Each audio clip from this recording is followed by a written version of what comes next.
Master minds commerce చదవాలనుకునే 10th inter విద్యార్థుల తొలి ఎంపిక.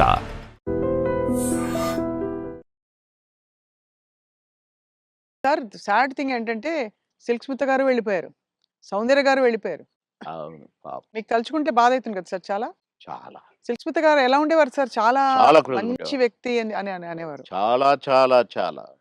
ఆమె ఎవరిని కేర్ చేయదు. హ్మ్. ఎవరికీ నమస్కారం పెట్టదు. హ్మ్. కాలు మీద కాలేసుకొని కూర్చుంటది. హ్మ్. కూర్చొని కళ్ళద్దాలు మళ్ళీ. హ్మ్. అందరిని చూస్తుంటది ఇట్లా. నేనడిగిన, "బాస్ మీరు నల్ల కళ్ళద్దాలు పెట్టుకుంటారు. కాలు మీద కాలేస్తారు. అది ఎవరొచ్చినా తీయరు. హ్మ్. అంటే మీరు నిద్రపోతారా? లేక అబ్జర్వ్ చేస్తారా?" అని అడిగాను నేను. అయితే, "అది కాదు బాస్.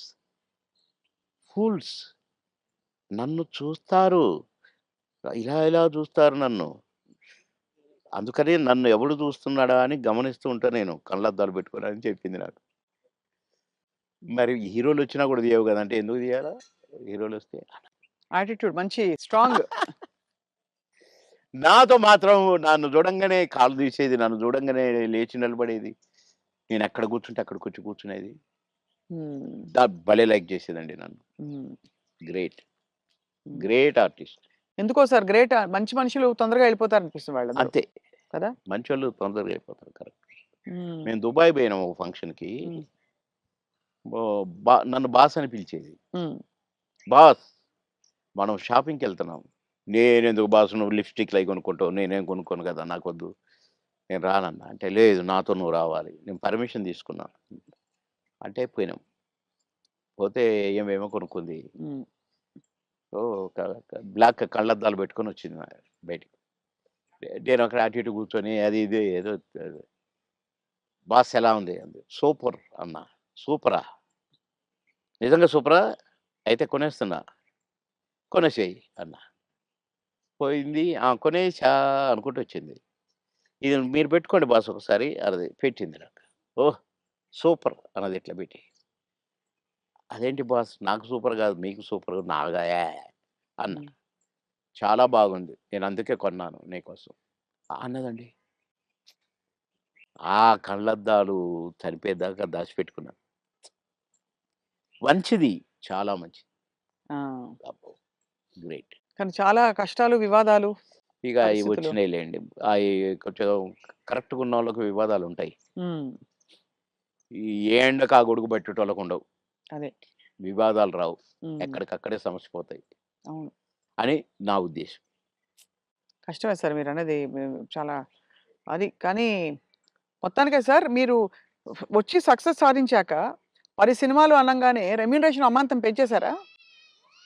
లేదండి. మా పీరియడ్‌లో పెంచుడు గించుడు లేదండి అసలు. మా సినిమాకినిచ్చేవారా? కాల్ షీట్లు ఇచ్చేవారా సార్? ఆ రోజుల్లో సినిమాకే గదా! స స లేదండి. కాల్ షీట్సే హ్మ్. 5 రోజులు, 10 రోజులు, 15 రోజులు, 12 రోజులు అట్లా ఉండేది.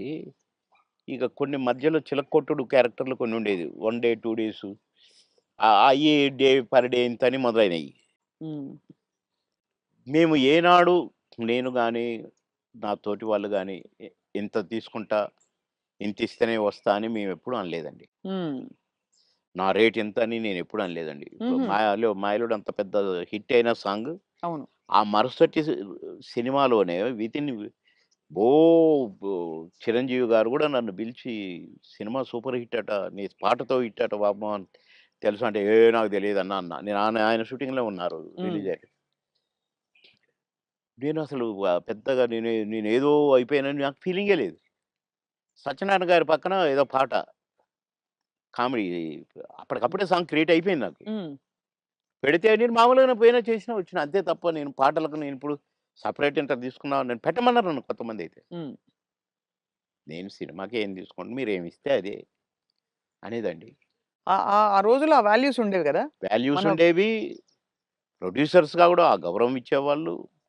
అక్కడ గౌరవమే ముఖ్యం తప్ప డైరెక్టర్ల ముందు గాని, ప్రొడ్యూసర్ల ముందు గాని మాకిచ్చే గౌరవమే మా పారితోషికం అనుకునేది. అంతే తప్ప ఏసేద్దాము, పెంచుదాము, లక్షలకు పెంచు అని మేమెప్పుడూ ఊహించలేదండి. అవును. ఏమిస్తే తీసుకునేది. కొందరు డబ్బింగ్ జెప్పి బయటకొచ్చినాక క్షమించాలి సార్ మీకు బ్యాలెన్స్ ఇవ్వలేకపోతున్నా అంటే, ఓకే. ఓకే. తర్వాత చూద్దాం. అనుకుంటే ఎళ్ళిపోయేది. అంతే. అడిగేది కాదు. ఆ! మాకిచ్చిన చెక్కులు బౌన్స్ అయినయి ఎన్ని? ఏఎన్ నుంచి విజయవాడ, గుంటూరు దాకా కట్టొచ్చు తోరణాలు. ఆహా! అన్ని చెక్కులు బౌన్స్ అయినాయి మాయి. మేమెప్పుడు మీ చెక్ బౌన్స్ అయిందనలే. ఒకతనైతే నిన్ననే డబ్బింగ్ చెప్పించాడు. డబ్బులడిగితే సార్ నేను మా భార్య పుస్తకం పెట్టి నేను డబ్బులు తెచ్చి సినిమా కంప్లీట్ చేస్తున్నా సార్, రిలీజ్ చేస్తున్నా సార్. ఏం చేయాలి సార్? బిజినెస్ కాలేదు సార్ అంటే, వద్దొద్దు. మీరేం ఫీల్ కాకండి అని ఎళ్ళిపోయాను నేను. హ్మ్. పొద్దున్నే వచ్చి ఇంట్లో ఉన్నాడట. మీకోసం ఎవరో వచ్చిండ్రు రోజు. ఎవరంటే ఎవరో ప్రొడ్యూసర్ అట. ఏంటండి అనంటే, సార్ క్షమించాలి. మీరు నాకు డేట్స్ ఇయ్యాలి సార్. అదేంటి నిన్ననేగా డబ్బింగ్ అయిపోయింది అంటే, ఒక ఆఫర్ వచ్చింది సార్ నాకు. అందుకే మీరు మీ డేట్లు కావాలి నాకు. ఆ రోజులు ఇయ్యండి సార్ చాలు. ఇగో అడ్వాన్స్ కవరు. నిన్న నిన్న డబ్బులు అనొచ్చుగా? హ్మ్. అనలా. ఇగోండి సార్ ఈ సినిమా అడ్వాన్స్ అన్నాడు. ఓకే. థాంక్ యూ అన్నా. డోర్ దాకా పోయిండు బయటికొచ్చి. అక్కడ వెనక్కి తిరిగి, మీరు మహానుభావులు సార్. చల్లగా ఉండాలి. మీరు నిన్నటి డబ్బులు అడుగుతారేమోననే భయంతో వచ్చాను సార్ నేను. అడిగితే ఏదో ఒకటి చెప్పుదాం అనుకున్నా సార్. కానీ అసలు మీరు ఆ టాపికే ఎత్తలేదు. మీరు మహానుభావులు సార్ అన్నాడు. ఈ ముక్క చాలయ్య నాకు.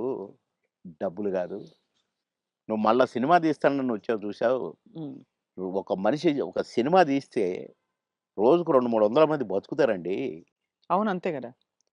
ఇప్పుడు ఒక 100, 200 మంది జూనియర్ ఆర్టిస్టులు బతుకుతారు. ఇక్కడ ఈ సినిమాకు సంబంధించిన నటులు, వాళ్ళ అసిస్టెంట్లు, వాళ్ళ మేకప్ మ్యాన్‌లు బతుకుతారు. హ్మ్. డాన్సర్లు, డాన్స్ మాస్టర్లు బతుకుతారు. ఫైటర్లు, ఫైట్ మాస్టర్లు బతుకుతారు. ఇప్పుడు ప్రొడక్షన్ డిపార్ట్‌మెంటు, అటు డైరెక్షన్ డిపార్ట్‌మెంటు ఇంతమంది 24 క్రాఫ్ట్స్ మీరు అన్నం పెడతారండి నెల, 2 నెలలు. మీలాంటి వాళ్ళు ప్రొడ్యూసర్‌లు అవుతూ ఉండాలి. సినిమాలు తీస్తూనే ఉండాలి. అందుకనే నేను మీరు అడ్వాన్స్ అనంగానే తీసుకున్నాను అన్నా. అట్లా ఇండస్ట్రీ బతకాలని ఆలోచించాలండి. కానీ అదొకటే